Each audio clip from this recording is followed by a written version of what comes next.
पाकिस्तान के प्रधानमंत्री इमरान खान का देश के संबोधन में इस्तीफा देने से इनकार। कहा, आखिरी गेंद तक लड़ने वाला हूं। पाकिस्तान की संसद में रविवार को अविश्वास प्रस्ताव पर वोटिंग होगी।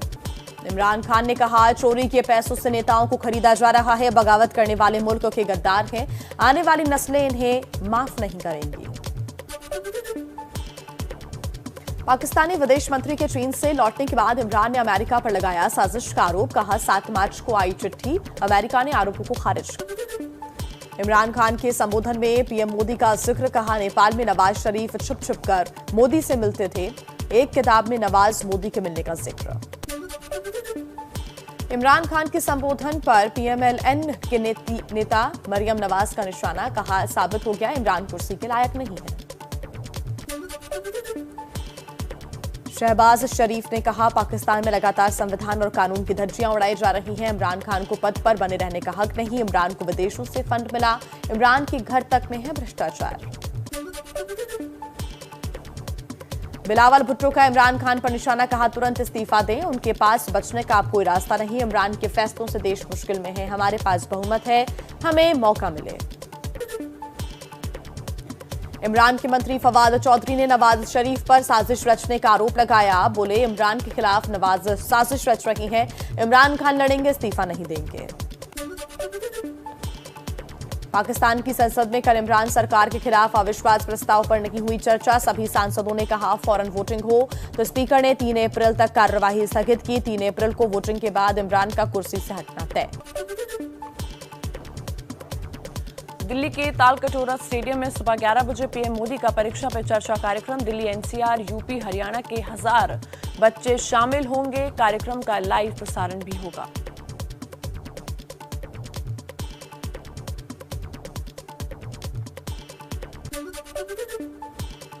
गृह मंत्री अमित शाह का आज कर्नाटक द्वारा। तुमकुरू में सिद्धगंगा मठ के दिवंगत श्री श्री शिवकुमार स्वामी जी की 115वीं जयंती और गुरु वंदना कार्यक्रम में होंगे शामिल।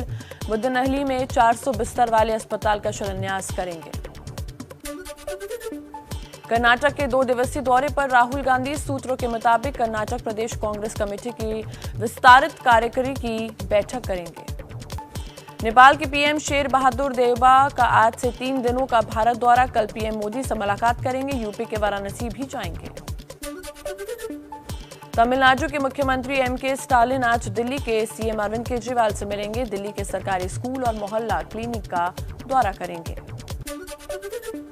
आज से हो रहे हैं कई बड़े बदलाव। क्रिप्टो से कमाई पर 30% टैक्स समेत जरूरी दवाएं महंगी होंगी। पीएफ में जमा रकम पर टैक्स लगेगा। एलपीजी के दाम भी बढ़ सकते हैं। होम लोन के ब्याज पर सब्सिडी खत्म होगी। हाईवे पर चुकाना होगा ज्यादा टैक्स। 75 साल के बुजुर्गों को टैक्स रिटर्न भरने से मिलेगी छूट। पटना में आज से नहीं चलेगी डीजल वाली बस और auto rickshaw. Bihar transport division के फैसले से बस और ऑटो ड्राइवर्स की बड़ी चिंता। तेल की कीमतों में आज फिर बढ़ोतरी संभव। 10 दिन से लगातार बढ़ रहे दाम। दिल्ली में पेट्रोल 101 रुपए 81 पैसे तो डीजल 93 रुपए 07 पैसे प्रति लीटर मिल रहा है। पेट्रोल डीजल के बढ़ते दामों पर राहुल गांधी का पीएम मोदी पर तंज। लिखा, प्रश्न ना पूछो फकीर से, कैमरे पर बांटे ज्ञान। जुमलों से भरा झोला लेकर लूटे हिंदुस्तान। महंगे तेल और सिलेंडर के खिलाफ कांग्रेस सांसदों ने किया प्रदर्शन। राहुल गांधी ने सिलेंडर और मोटरसाइकिल पर चढ़ाई श्रद्धांजलि की माला।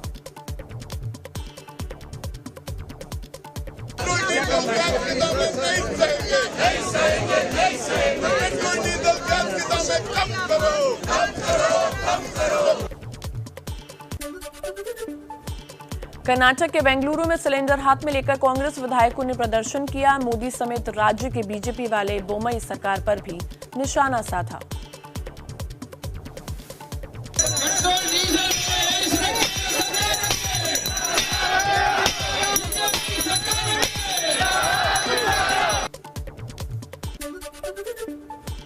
पेट्रोल डीजल की बढ़ती कीमतों को लेकर इटावा में कांग्रेस का प्रदर्शन। पेट्रोल भरवाने आए लोगों और उनकी गाड़ियों पर फूल माला चढ़ाकर जताया विरोध।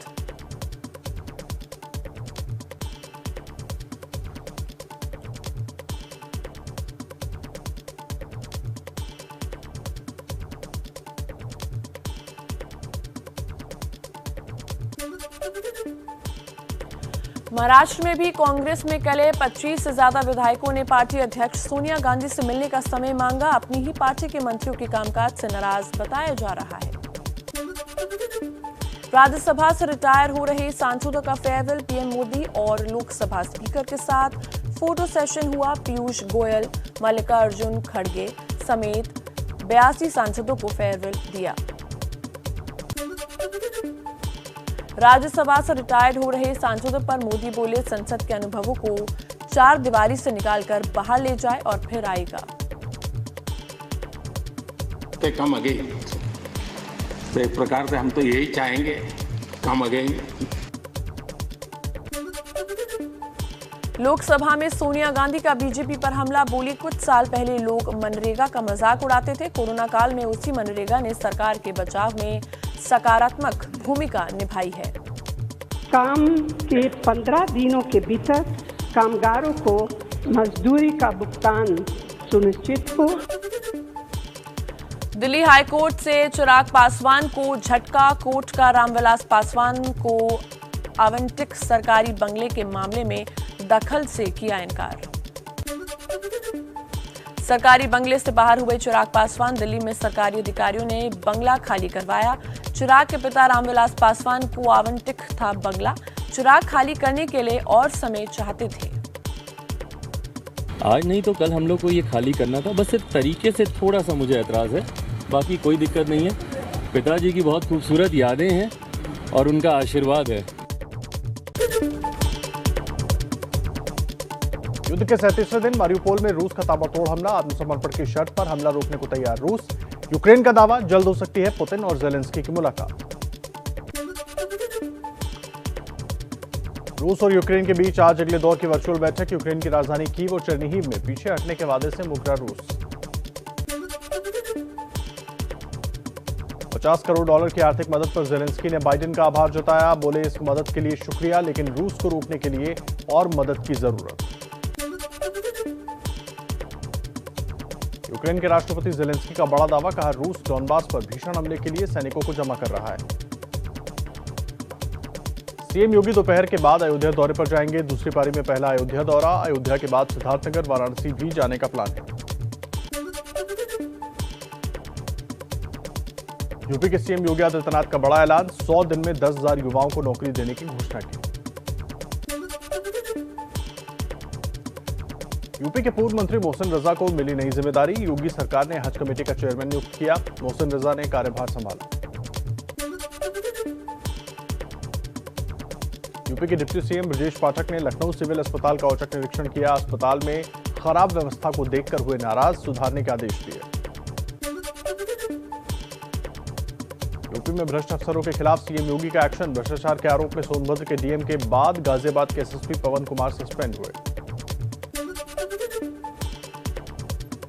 यूपी के पूर्व विधायक ब्रजेश प्रजापति को बांदा विकास प्राधिकरण का नोटिस। विधायक के 4 मंजिला मकान को बताया गैर कानूनी, मांगा जवाब। बीजेपी से एसपी में शामिल हुए थे ब्रजेश प्रजापति।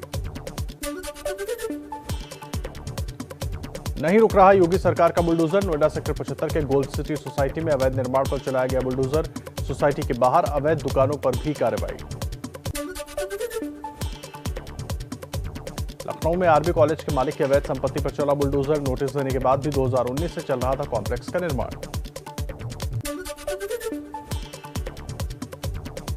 यूपी में पर्चा लीक केस में एक्शन में सरकार। बलिया से 17 आरोपियों समेत कुल 22 लोग गिरफ्तार। सभी आरोपियों के मोबाइल में मिला लीक हुआ पर्चा। बजट सत्र के आखिरी दिन बिहार विधानसभा में भारी बवाल। कानून व्यवस्था को लेकर हंगामा कर रहे सीपीआई एमएल के नेताओं को मार्शल ने सदन से बाहर किया। परिसर में धरने पर बैठे एक विधायक की तबीयत भी बिगड़ी।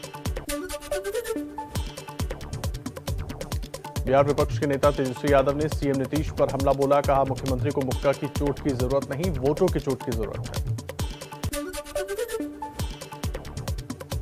पूर्वोत्तर के 3 राज्यों में सेना को ज्यादा पावर देने वाला एएफएसपीए अफ्स्पा का दायरा घटा। असम, नागालैंड, मणिपुर के कुछ हिस्सों में किया गया कानून में बदलाव। लंबे समय से थी मांग, गृहमंत्री अमित शाह ने जानकारी दी।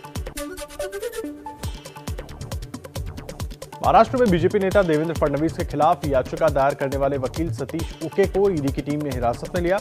सतीश के नागपुर वाले घर पर ईडी के छापे। दिल्ली के सीएम अरविंद केजरीवाल के घर तोड़फोड़ मामले में पुलिस ने 5 से ज्यादा आरोपी पकड़े। आम आदमी पार्टी ने हाईकोर्ट में याचिका देकर एसआईटी से जांच कराने की मांग की। कर्नाटक में हिजाब के बाद अब हलाल विवाद। बीजेपी महासचिव सीटी रवि ने हिंदुओं से हलाल मीट इस्तेमाल नहीं करने की अपील की। हलाल मीट आर्थिक जिहाद है। अलीगढ़ मुस्लिम यूनिवर्सिटी में दीवार पर आपत्तिजनक बातें लिखने के मामले में 5 सुरक्षा गार्ड निलंबित। 3 छात्रों को कारण बताओ नोटिस भी जारी। मध्य प्रदेश में आपत्तिजनक टिप्पणी करने वाले कव्वाल के खिलाफ एफआईआर दर्ज। कानपुर के रहने वाले कव्वाल शरीफ परवाज ने रीवा जिले में आयोजित एक कार्यक्रम में हिंदुस्तान को लेकर आपत्तिजनक टिप्पणी की थी। हिमाचल प्रदेश के हरोली जिले के ऊना गांव में भीषण अग्निकांड। आग में करीब 150 झुग्गियां जलकर राख हुई। लाखों की संपत्ति का नुकसान। घटना में किसी के हताहत होने की खबर नहीं। महाराष्ट्र में नागपुर के मेडिकल चौक पर चलती बस में लगी आग। बाल बाल बचे सवार। जानकारी मिलने पर घटनास्थल पर दमकल की गाड़ियों ने आग पर काबू पाया। उत्तराखंड के रानीखेत में सड़क हादसा। खाई में कार गिरने से 3 लोगों की मौत, 4 लोग घायल। कार सवार दिल्ली से दिघाट अपने गांव जा रहे थे। पंजाब के फरीदकोट में ट्रक यूनियन अध्यक्ष के चुनाव में हिंसक झड़प। 2 गुटों में पथराव हुआ। लाठी डंडे भी चले।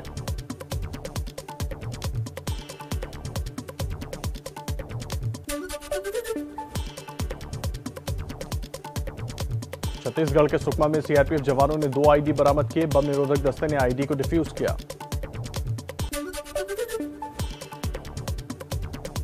जयपुर को सीरियल ब्लास्ट से दहलाने की साजिश नाकाम। राजस्थान में 3 बदमाशों ने 10 किलो से ज्यादा आरडीएक्स बरामद किया। सूत्रों के मुताबिक मध्य प्रदेश के सूफा संगठन से आरोपियों का कनेक्शन।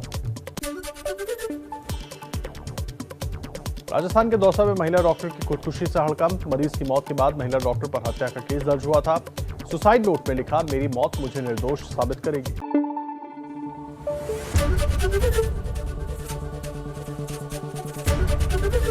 एबीपी न्यूज आपको रखे आगे।